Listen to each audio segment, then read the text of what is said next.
Fox News had this interview with a guy who was like a drone expert. And he's like, I have looked at hundreds of these videos, hundreds.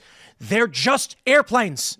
And you know what it is? It's mass hysteria. Yeah, we were talking earlier about St. Vitus dance, which is where entire towns just started dancing for no reason in medieval Europe. And it was a mass psychosis that spread. Again, it's all aliens. Yeah. But it spread from person to person. People just start dancing. And you said they danced until they were... Until they died of dehydration. Yeah. So the legends go. I don't know if that's true. I mean, there is such a thing as mass psychosis. What is it? What is it called? Look at COVID. Saint what's the dance? St. Vitus dance. Vitus. Oh, it's a disease, a nickname for Sydenham's chorea, a movement disorder that's caused by strep. Ah, so it was a disease. Really? There's also St. Anthony's fire. Did you ever hear about that one? St. Elmo's fire? No, St. Elmo's fire is the plasma. St. Anthony's fire, they were looking into what caused it because entire towns would just go completely nuts. And it was a fungus in the grain. It was ergo. And that is what LSD is synthesized from. So it's the dancing plague of 1518. There we go. An event in which hundreds of citizens of Strasbourg, a free city in the Holy Roman Empire, danced uncontrollably and apparently unwillingly for days on end.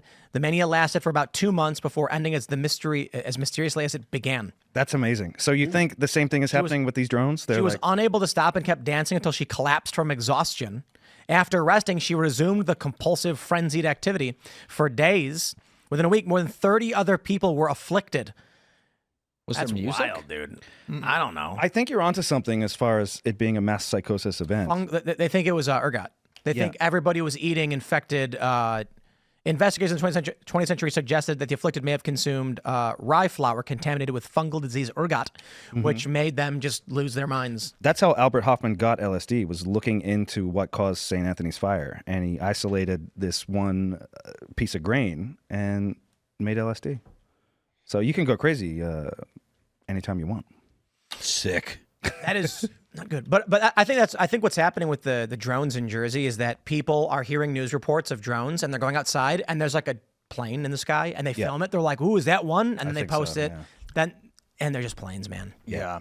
It really reminds me of that old video on YouTube, like years ago, where the guy said, "Have you seen the leprechaun? Y'all seen the leprechaun?" Yeah, the leprechaun. That was that's what it reminds me of. Yeah. It seems almost exactly like that. It's people just trying to cash in on this big thing that's could be happening, but probably isn't. Well, no, the leprechaun was 100% real. Yeah, let's. You didn't see it? No, I didn't see it. That was wild. Like everybody was just staring at a tree because some guy said it. Yeah, it's so funny though. Look at his face too. Was like, you know, everybody seen the leprechaun? Say yeah. But what's funny is we're sitting here laughing at it, and we're all victims to the exact same thing in every other way. New York Times comes out and says Bashar al-Assad flew to Moscow, and all of us just immediately say like, wow. And then we're all saying, did you hear this thing happened? And we literally just read a line of black and white text on a screen. We have no evidence. We just trust the New York Times that it happened. Right. That's the vast majority of our knowledge, though. That's everything.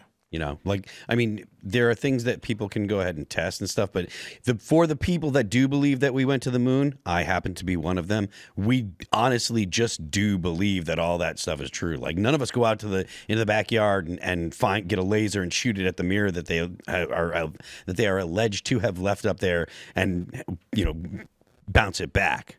Just like some people believe things about 9/11. I believe the leprechauns did 9/11. Leprechauns. That would explain how they got the nanothermite in there, wouldn't it? Oh, exactly. Crawl and suffering. Kind of rainbow effect. So for those that don't get the reference, it was on the members only show. We were having a discussion with Ian, and I was trying to explain that like everybody chooses the source they trust and then follows it and then believes all of the evidence around it, but it's impossible to know literally everything about everything. Which is why I often say when it comes to philosophical conversations, if we trust the science as it is in mainstream, here's what we can conclude. However, it's likely wrong, as it often is proven wrong or adapted upon. And so with most stories, the best example is the Covington kids. Everybody just basically dancing plagued the Covington kids. A video came out showing almost nothing, a Native American guy banging a drum and a kid smiling.